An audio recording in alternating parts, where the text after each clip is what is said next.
Good morning, everybody. This is Lainey at Hilltop Home Place. Whenever I'm filming, whenever I'm kind of working on a video, I kind of always have like an idea in my mind of, say, a thread going through the video. I try to have a little bit of a theme going through a video just to kind of keep myself on track so I'm not just rambling and going off in different directions. But today I might end up rambling and going off in different directions because the title of my video, if I put it the way I really needed to put it, would be like things I'm learning, things I'm figuring out, things I've conquered, things I've got going, things I hadn't got going yet, and all kind of stuff like that. And it's just like my mind is all over the place because I have a lot to get done, weaving in the fact that I'm fixing to be building my porch and putting up this fence. I'm waiting right now on the truck to come with my lumber. They haven't called me yet. When they do call me though, they're a couple of exits up, so they'll be here within 30 minutes. I have a specific place I want them to put it to make it easier on me to use my saw and to get it to the porch area. So I want to be here, and I want to be able to just tell them, please put it here, because anywhere else they put it would involve me walking around my trailer to get it and stuff, and I want to kind of minimize the amount that I have to lift and carry that wood. So I want it right near my carport. So anyway, I want to be here for that, but I also I'm excited about a few things that I figured out. May or may not be of any interest to you, but I figured out a couple of things and I want to share those first. Let me just do that first. Let me get the things I figured out of the way. Number one, this may or may not be of interest to anybody, but I finally conquered figuring out how to figure out what kind of penalties you will owe to Obamacare. Now, I mentioned on a video a while back that last year I got hit with $2,600 I had to pay back to Obamacare because we made more income than I thought we were going to make. We had a capital gain on a piece of property and such. Long story, going to cut to the chase. There's a worksheet that is part of your taxes when you get Obamacare, which I didn't really realize that because I've only had it for a short amount of time after my husband's insurance had to stop after his stroke, and he is now on Medicare. I'm on Obamacare. And if everything is not exactly what you submit, there's this worksheet that they have to fill out to see whether you're going to owe more money back to them, because your policy might be $1,000 a month. You might only pay $100 a month. That $900 is considered a premium tax credit they're giving you, and the government is paying the difference.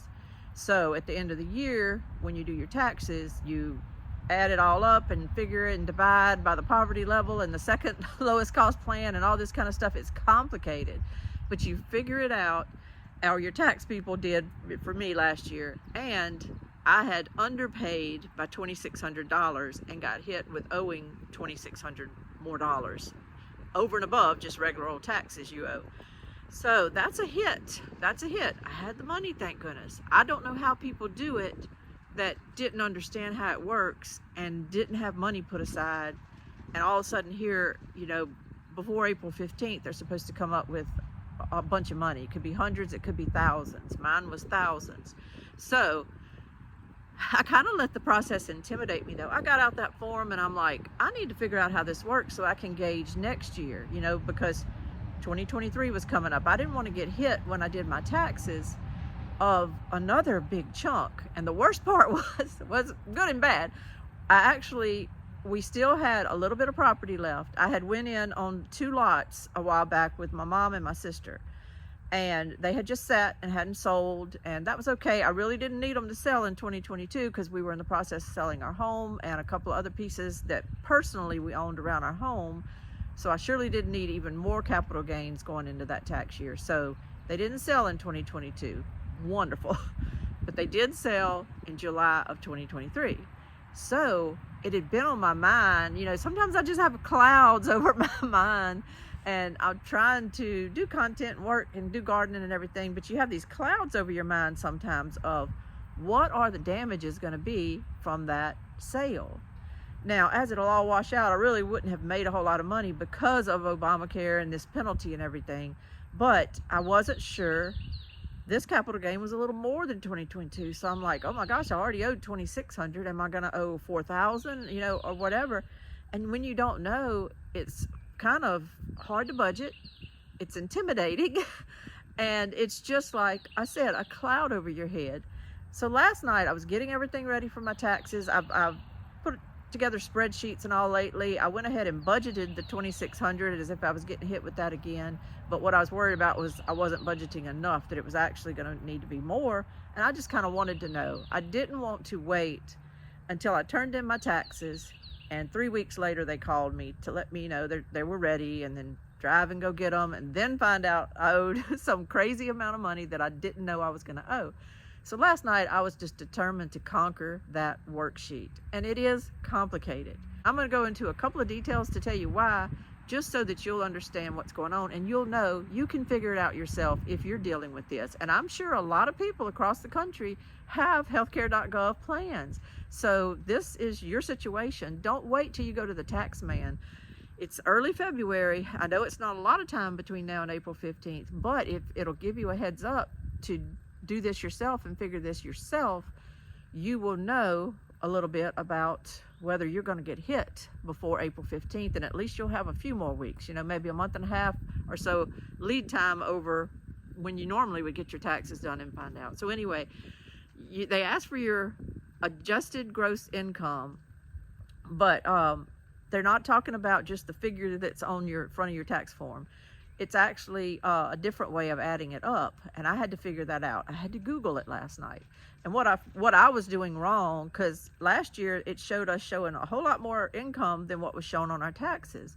But what I was doing wrong, and this is just my situation, was only 50% of Richard's Social Security should be thrown in our tax amount. So I was using that amount as our taxable amount, but it actually takes into consideration all your Social Security. So you have to add back the part of the Social Security that's not taxed. So, of course, they're taxing you again, kind of, when you're in Obamacare, on the part that wasn't taxed in your regular taxes. But I'll fight that battle later. But, so I had to add that in there. Most people's might be a lot simpler than that. Basically, just anything you did for income is going to be in that figure. Your interest from your banks, any odd jobs you may have had where you got a 1099, your regular W-2 income, and any other income that you got, Social Security or anything like that, disability, is going to be in that figure. But you add all that up, and then you have to take the poverty level for your family size. I had to go Google that chart. It's a whole different website. You Google that and you find out the poverty level for a family of 2. My son is on his own taxes. We don't claim him as a dependent. He is completely on his own with all that. So it's a family of 2. You have to find the poverty level for a family of 2. Then you have to figure out how much more percentage-wise you made than the poverty level. Is it 100%, 200%, 300%, 400%? There's a chart for that. You have to go Google that. So I found out we had made 301% more than the poverty level or whatever. And so when you find that out, there's a little percentage amount. You have to multiply your income times that. So what it all chisels down to is that you have to figure out whether what you paid, and it's all laid out on there, it's just confusing, but you can figure it out. If you, like I said, you don't know how to figure the adjusted gross income amount, well, Google it. You don't know what the poverty level is, Google it, you'll find it. You don't know what percentage you should use, just Google what percentage to multiply the premium tax credit or whatever, and it came up with a chart. So just Google it. And then in the end, what it's having you do at the bottom of the form is it's having you compare what you got from Obamacare. It compares it to the second lowest price that you could have chose. And but it's all laid out as far as you take line A, subtract line B, you get line C, and then down here you take the bigger of line A and line C. I know it sounds complicated, but it's pretty much spelled out on there. I had just let it intimidate me. When it started talking about see instructions for chart on this and that, I was assuming that was stuff that my tax people had access to that I didn't. I didn't realize it was right there on Google. I could probably do my own taxes this year, but I'm going to go ahead and let them do it again because I want to make sure it's done correctly. I don't want any audit flags coming up with anything. And so I'm going to go ahead and let them figure it again this year. But after this, I might can just handle my own taxes and save that money each year. But you can do this form. It really does lay it out. It just, the way it's set up looks intimidating. but go slowly, line by line. And if you don't understand a line, Google it. Because in the end, what it tells you at the bottom is whether they paid you plenty or even more for your plan and you're good, or you didn't pay enough and you're gonna owe the difference. You're gonna owe a penalty. What I found out from doing that last night, thank goodness, is that I am okay. I budgeted $2,600. I do pay a penalty, because we did have that capital gain and all that's included in our income, but my penalty was $1,700.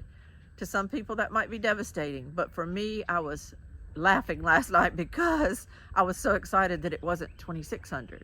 I was so excited that that difference of $900 can stay in my pocket. I could cry over the $1,700. Don't get me wrong. I don't want to pay any more to the government than I have to. And the Obamacare plan that I have is pure crap. So I hate the idea that they're saying you did not pay enough for your pure crap plan that you have. It's just crap. I will go to the doctor and pay the first $6,500 as a deductible before they'll ever pay anything. And then after that, they'll only pay a percentage until I pay out another $9,450, and then they'll pay 100%. So pretty much, as long as I don't get in a bad car wreck or have massive issues this year, they won't pay anything on my plan. And so for that benefit, I now owe them an extra $1,700 for pure crap. I'm sorry, Obamacare is the biggest joke in the world. I'm sure it's helped some people with pre-existing conditions, and I don't want to argue the points of it, but for your average person who doesn't go to the doctor a lot and who's pretty well, I am going to go this year. I'm going to have some issues addressed because I've got the plan, and I'm just going to go ahead and use it while I have that umbrella over me.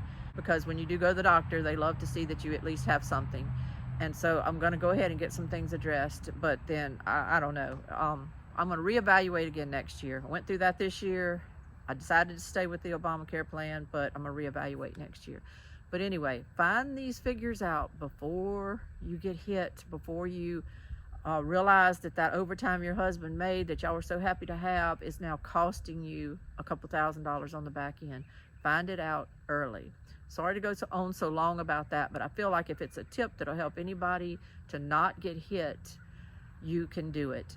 Now, I had a copy of the form from my tax preparers last year, so it was in my packet.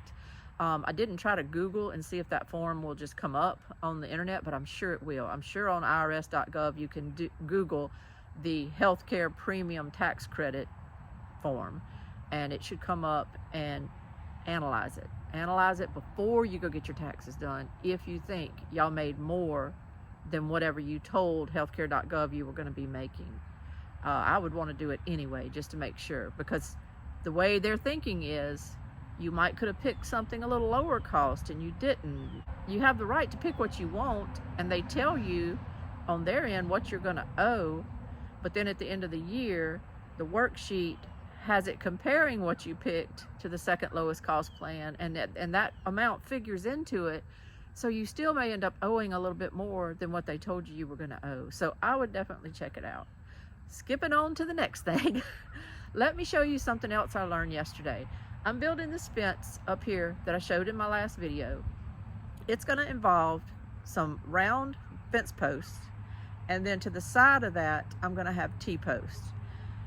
What I wanted to do was, at first I was thinking I might need to run some like 5-foot tall mesh there, and for a couple of reasons, to keep the dogs in, but also to maybe use it to grow things on and everything too.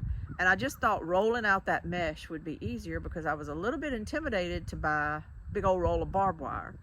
I see people around here, everybody has fencing around where I live in the country, people have cows and everything, and I always see people using four-wheelers and machinery and men to run barbed wire everywhere. And so I was a little intimidated I didn't know exactly how barbed wire hooked onto the T-post. I didn't know how I would connect it to my wooden post. So I walked back out here this morning. That's why I'm out here right now towards the back of the property. I wanted to look at my gate, and I wanted to look at my fencing and see how it was put together. And I learned some things, and it might be a little more rigged maybe than what you would do it if you were actually running acres and acres and thousands of feet of fence, because you would probably be using equipment to unroll the wire. You would be using maybe certain clamps to make the process go really quick. I think I can get by the way I kind of had it envisioned in my mind, but I wasn't sure if that was how a professional would do it. But I think it is, it's okay, and I think I'll get by. And let me show you what I learned yesterday and just talk to you about it in case you run across this. Maybe this video, maybe I should end up entitling it just what I learned could help you. Maybe that'll be it. But let's look at my fence. Okay, this is my fence along the back of the property, and it goes all the way to the other end down there. Now I have a gate on here. This gate is padlocked. I've never cut the padlock. I've never opened this gate. And one reason I hadn't worried about it is because it has trees growing up in it. So I'm gonna have to come over here and cut all these trees out of this gate, because I'm actually going to borrow this gate from this spot and use it in the spot that I showed you yesterday to make a fence from the corner of my house that goes at a right angle to another fence to secure my backyard, to make it where if someone does decide to drive on my property, they can't easily get to my backyard and to my shed area. So that's what I'm gonna do. You know, there's always something that has to be done before you do something else. So one of my somethings is gonna be, I have to cut all these trees and bushes out of here. But even this tree right here, it's probably 4.5 inches at the bottom, but I think with my little Saker mini chainsaw, I can work on it until it goes away. And then that bush that's coming out over here is probably only 2 to 3 inches at the bottom, at the very bottom. And I think I can easily get that out of here. But what I learned yesterday was that they just ran this barbed wire. They ran it around the edge of the post. This is about a 6-inch post. They ran it around there, and then they just twisted it there. That's what's holding it. They just twisted it. I can do that. And also, if I can get in here close and you can see, they have staples. I call them staples. I'm not sure if that's what they're called, but you see they're like metal, and they go around your wire, and you nail them into your wood post, and it holds this. So if this was to come undone, your wire is still clamped to your post by these staples that would make it where it wouldn't just pop off and go flying. And that's how they have it done on everything down here. You see the staples there? I can do that. I can do that. I can run this wire around these posts, and I can twist it there to where it'll stay. I can do that. And on the T-post, I thought that the wire kind of hooked somehow on here. I wasn't sure how all these acres and thousands of feet of T-post I see with wire, I wasn't sure how it worked. But all they did on this anyway is the wire's just sitting there. The wire's not connected to these little knobs in any way, shape, or form. What they did was, there's wire that's bent here. It kind of comes up like a hook. It goes around the back of the T-post, and then it comes and hooks here. Well, I don't know if these little things were bought, because there's a lot of them that are shaped just like that. They seem to be on every one. I'm thinking they just use spare wiring to do this, which is smart, and you can just crimp it with a tool. But I don't have any thick wire like that, but I do have some thin wire, and I think I can do the same thing with my thin wire. I just may wrap it around 2 or 3 times on each little knob. But I'm only having 6 of these T-posts, so I think by hand I could easily do this. I can just wrap it around the big one, run it all the way across my property till it connects to the other big one that's going to be on the other side that I need. And in the meantime, I can clamp it to these T-posts. Once it's run straight across and everything, I can clamp it so that it never droops there or anything, so that it's taut. I can do that.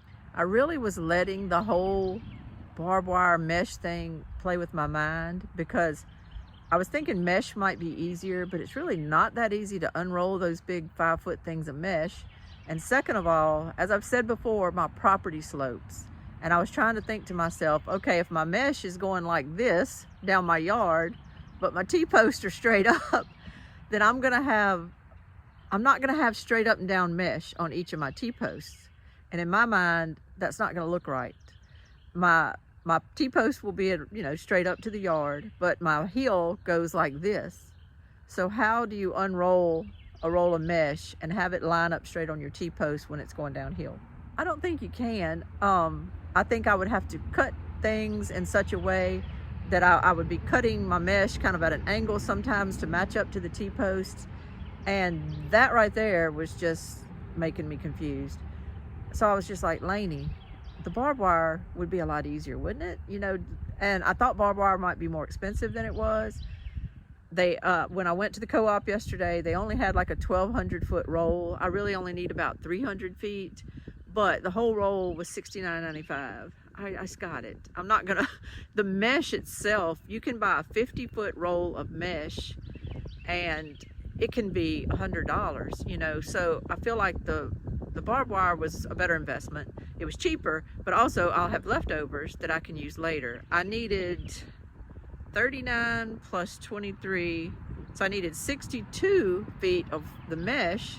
So I would have probably had to either buy a real expensive 100-foot roll if they even have it, which would be heavy for me to deal with, as I said, and to unroll, or I would have had to buy two 50-foot rolls, which I did price at Home Depot a while back. And if in my mind, I can't remember if they were $79.95 or $100. It was somewhere around in there, but they were either $80 or $100.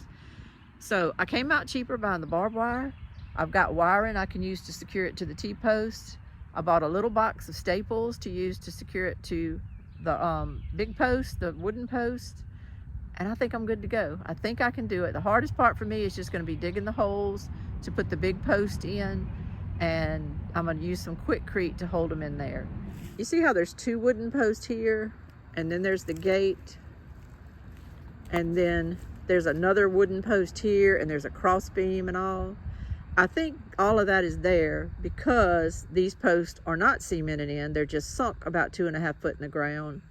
And then all of this is kind of to brace them. I'm going to go ahead and put Quickcrete and cement mine in the ground. Now, I am actually going to have a second post to the right side of my fence. But what I'm doing, I'm not putting this brace piece. This second post is not here to brace this fence. That's why I'm cementing it in, because it's going to be a standalone post that's not going to need an extra brace. But the reason I'm putting another post here, it's going to be a 4-inch post, not a 6-inch post. But I'm putting it here because I'm actually going to use that bed frame that I found on the side of the road. I'm going to use it here as a gate. I need a little gate to get back and forth to the back of my property when I need to go get things. This big gate is going to stay padlocked unless we actually need to get a trailer out or some equipment out or something. This gate here will be for me to walk in and out of. Let me go show you that bed again. I showed it in a short. I don't think I showed it in my video, but I'll show it to you real quick to show you what I found on the side of the road. And one of my viewers suggested that I make a gate out of it. And I think that's a wonderful idea, and that's what I'm going to do. This is the bed I found. This is the bed I found on the side of the road. I'm so excited about it. It's very, very heavy. It's an antique, I'm sure. It's very, very heavy. I don't have a footboard or anything like that. I don't need a bed in my house. I don't have any room for another bed in my house. So I was going to actually just maybe sink these pieces in the ground down here, let it go pretty far down in the ground to stand straight up, and I was going to plant something on it, something that could climb on it or whatever. And that would have been a good idea. But somebody had said you ought to make a gate out of it. And then this security idea for this fence came up, and I need a gate for me to walk through. I could go buy a gate and just have a little fence gate that I build into this build. But why do that when I have this gate here? So what I'm probably going to do is put one of my hinges here and put one under this bottom, kind of groove it into here and go to the pole. And I'll have two heavy-duty hinges that I bought at the co-op yesterday. They'll slip onto these hooks that you actually drill into your pole. So it's all going to work out. So it's 5 foot wide. So I think it's going to make a pretty little gate, and I'm excited to do that. I'm excited just to kind of customize something around my property a little bit. And even though you're building a utilitarian type fence, why not work in a little gate that's cute to make it all pretty. That's a girl thing. Another thing I've kind of gotten interested in lately is planting by the signs.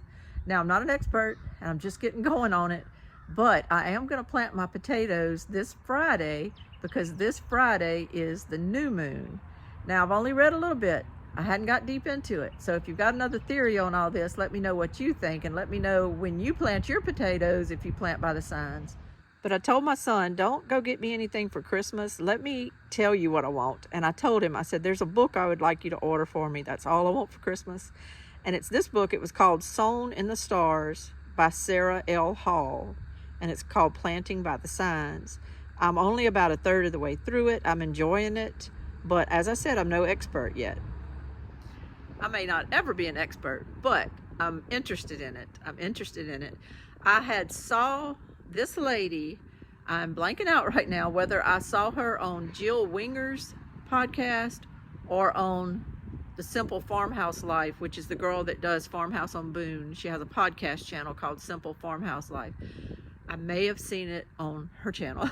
I can't remember which, but I saw her and she was very interesting, and she interviewed a lot of people that live in Kentucky that do this. This is something that's been handed down for generations by the people she interviewed and by many, many others in areas of Appalachia and places like that. But it's actually a worldwide thing to find these signs that would maybe make it better for you to plant certain things. One of the things that I've kind of read in just my little bit of research is to plant your potatoes or other root crops when the moon is dark. That, I assume, is the new moon when there's no moon, as opposed to when there's full moon. So I got online, I found a little website that had the maps of the month. So I looked up February 2024 to see when the new moon was, because actually I was going to come out here today and plant those seed potatoes. I need to get them in the ground. I wanted to get it done before I started working on this porch, and so I was going to do it today. Well, it says the new moon, it's waning right now. It says the new moon is this Friday. So I'm waiting until Friday to plant my potatoes. If I'm going to do this, I want to try to do this. I want to try to plant the potatoes when I think they'll grow the best. And if it means waiting another 3 days, because today's Tuesday, I'll wait till Friday, then why not try it? I mean, why not? I'm busy. I'm going to be up to my eyeballs in doing that porch, but I will just come out here and do these potatoes. Now, I mentioned to you the other day that my dogs were eating my old seed potatoes from the fall potatoes that I had left in the ground, and that I was really worried they were going to go after my new seed potatoes when I plant them for the spring. And I don't need my dogs eating my seed potatoes. So I had told you that I was going to the store and I had found some 3-foot T-posts that I was going to buy and use those to put at the corners of some of these beds where I'm planting the potatoes, and then use wire around it. Well, I've kind of changed my mind, because you always pivot if you can. Sometimes things are online, but you don't necessarily know what to look for. So you're looking in one direction, but then when you get to the store, you find out they offer something else that'll work out better. And I think I found that. Let me show you what I found. That's another, here's what I've learned kind of thing I can throw in this video today. So let me show you what I found that I think is gonna help me plant these potatoes, ring them with a little gate system kind of, and keep my animals out of them, I hope, until I have big, beautiful plants. I found these plastic stakes that go in the ground. These were at Tractor Supply in the fencing department, and they have a little metal stake with a pointed end. Then they also have these little hooks all the way up them. You can slide wire or string over the top part, and it just goes down into the middle part and it hooks. And this is going to be perfect. They go down in the ground. Well, actually, I think I'm going to turn them to where my hooks are out. They go down in the ground, and I was worried they would be really like ready to fall over, but they actually are pretty taut. So I'm happy about that. What I'm going to do is I'm going to put one at each corner, and I'm going to take this bed right here. I'm going to actually cut me a furrow down the middle and pile the dirt up either side. And I'm going to have 2 long rows of potato plants here. And I'll put one of these white posts down there, one there, and then one at this corner. And I'm going to take just white string. I have a gazillion feet of white string. I ordered a big old bolt from Johnny's several years ago, and I've used that string, and I still have a ton of it.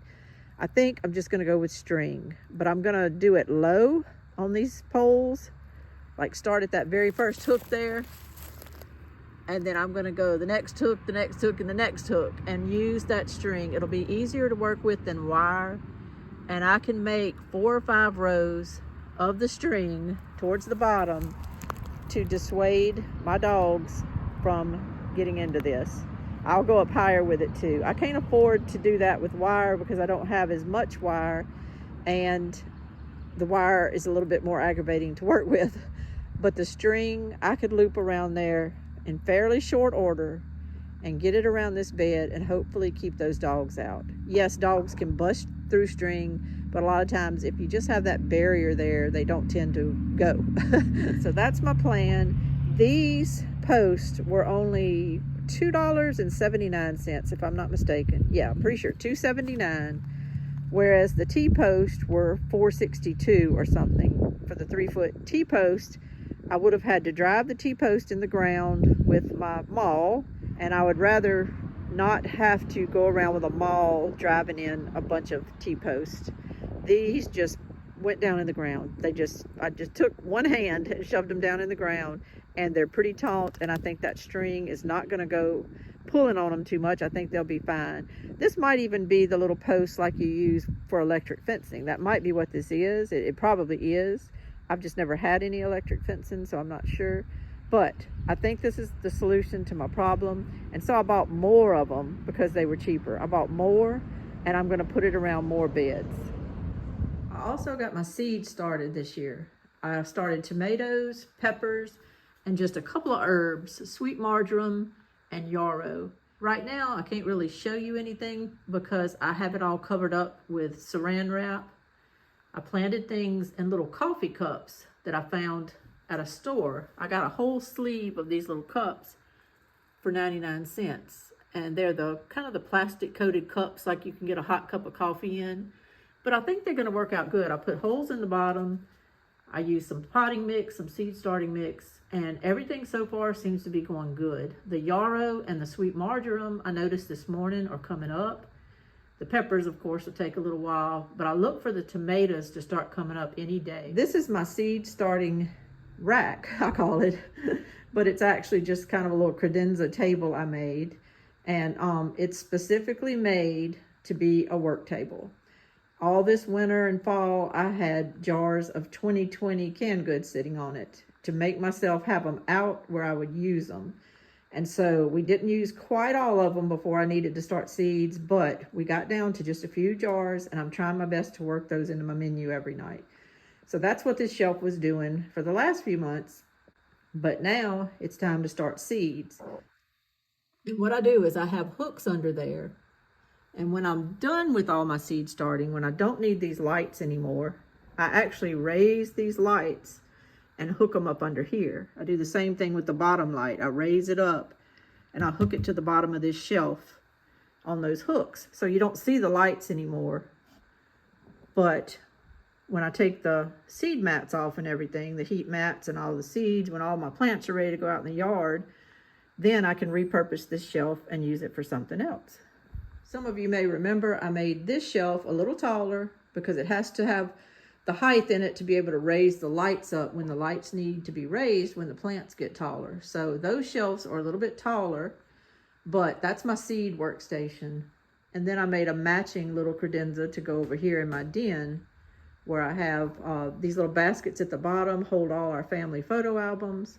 And then on the top, I just have decorations and a little picture over it. But I kind of made them both to look alike so that they'll tie together between my den and my dining room. There's one more thing that I've learned this week, and that is the power of community. I am fixing to build this porch for my front deck and ramp that we built a while back before we moved into this trailer. I had bought some stair treads to go for the little steps that come down off the porch. We have the ramp, but I also built some steps off the side of the porch so that I could quickly get off of the porch to come feed the dogs and stuff instead of having to go down that ramp all the time, which spit me out on the opposite side of my house. So when I did those little steps though, I went and bought the stair treads. Now those are already pre-cut, makes it very, very easy, but they're not cheap. I can't remember what I paid. I'm thinking I paid about 60 bucks per tread. Maybe it was 40 bucks or something, but still in all, they cost a lot more than just buying a regular board. They're not cheap. So I'm getting ready to do this porch, and this porch is actually taller. It's about 4 foot off the ground back here, where it's only 3 foot off the ground up front. When I bought the 3 foot treads, I was buying their tallest ones at the place I buy them from. I realized you maybe could get different sizes from other lumber yards, but at the place I was buying these from, they had some that only went up about 2 feet, 2.5 feet, and then they had these 3 foot ones, which matched what I needed, so it worked out good. But I need 4 foot ones back here. So I was on Tag and Be from the Life Done Free channel. They have a live every Friday night, so I recommend people go look at that and go just be on the live every Friday. You just sign in, kind of just say hello that you're here and let people know you're there, or you can just watch. You don't have to sign in. But there's a lot of information and a lot of community banter that goes back and forth on those channels. And on the Life Done Free channel, I really love theirs. It's a live that I enjoy getting on every Friday night because we're pretty much at home, and it gives me kind of a little Friday night fun, you know, that I like to do. I don't necessarily get on there and say a whole lot, but I love to listen. But the other night I did throw out there, I said, is it easy to make stair treads out of a 2x12? Is that something you think I could do? Well, Tag, the man that facilitates the channel, it's his channel, said, yeah, he said, it's easy to do it. You can, no problem, you can do that, you know. And so that was good, because I'd rather buy one long 2x12, cut it in half and make stair treads out of each end of it than I would to buy 2 pre-cut stair treads that are 40 to 60 bucks each. One board, I'm not sure what it's going to cost me, but I'm thinking it'll cost me, I don't know, at the most $20, but I don't even know if it'll cost that. But I don't really know what a 2x12 by, I think I got a 2x12 by 14. That's what I told the people I wanted at the lumber yard, to give me a little extra room to work with. I don't want to be having to be so precise that I don't have any room to work with. So I got a 2x12 by 14. I don't really know what it cost me, but it's cheaper than buying 2 stair treads. But not only did Tag tell me, yeah, go for it, you can do it, he also said, however, he said, hit me up. He said, email me and I'll walk you through it. I'll tell you how to do it. So that means a lot to me. I have a free resource right now that is willing to work with me to tell me how to do something. And I appreciate that so much. I appreciate it so much. I haven't emailed him yet because I hadn't got going yet. The steps are going to be probably the last thing I do on that porch, besides just trimming out the railing. So I will bother him about that later, but I will email him, and I do appreciate that. And a while ago, I was talking about planting by the signs. Now, I said I'm not an expert, and I'm just learning. I'm a babe in the woods with this, just a curious babe in the woods. I haven't even hardly delved in at all. It's just that I'm very interested in it, and I got that book, and I want to read that book all the way through. And then I would love to get me a calendar and all kind of things. But there's another channel on YouTube, and I've recommended her before because I love her to death, but it's Harmon Homestead. She and her husband have a little homestead in Alabama. But she did a wonderful video a couple of months ago, I think, about planting by the signs. And she had done a bunch of research. She had a bunch of calendars put together. She had books and resources. She told all about how to do it, because there's a lot of lingo that you kind of have to know to understand what's going on. You're going to plant by the arms or by the feet or by the neck or whatever, or don't plant by this one or that one or the other, you know. So there's a lot you need to know about it. It's not just like, it's not in the way we think. You know, I was born a certain month, so I'm a certain sign. Well, that sign might come around other times of the year as far as moon cycles and zodiac cycles and stuff. So it's more than just learning what sign you are and whether you should plant what that month or whatever. There's a lot more to it. It's phases of the moon and things like that. And there's a lot of calendars that are available that show that information on it. But go to her channel. It's Harmon Homestead. I will try to find her little video and link it at the bottom so that you can just go to my description and click on that video and watch it. I just recommend it. She just is passionate about it. I think she's trying all of this stuff this year in her garden. So you won't know right now, but you'll know as her season goes on how her garden's doing and whether she's having a whole bunch of success with it. What do you have to lose? What do you have to lose? I was just going to willy-nilly plant my potatoes. What do I have to lose by waiting 3 days and trying to plant in the dark moon? I've already had potatoes for 2 or 3 years now, and I know how they've grown. It would be curious to see if this year, by planting on that particular day, if I end up with this big time potato harvest I never had before. So I'm excited about it. I'm excited to try. What do you have to lose? But go to Harmon Homestead, check out her channel, and subscribe to her channel. She's trying to grow it this year. She's making a big push. She's working really hard, and she has a ton of information. So go check out her channel, and let's all help each other, and let's be community and refer people to each other and everything, because none of us can know everything. Some people kind of seem that they know everything, but I guarantee you they're getting their information from other sources too. And why not share all that and have everybody support everybody on this network and this platform, I should say. This is Lainey at Hilltop Home Place. Thank y'all for joining me this afternoon. It's beautiful today. I heard somebody, 8th Day Chronicles, go to his channel and subscribe to him, but he was talking about his sky was like a Kentucky bluebird, blue sky yesterday. I think that's kind of what we're having today. It's a little hazy. I can't say it's a pure blue sky, but it's better than old rainy, drippy skies. So this is Lainey. I appreciate y'all watching me. Y'all have a wonderful, wonderful rest of the week. Bye-bye.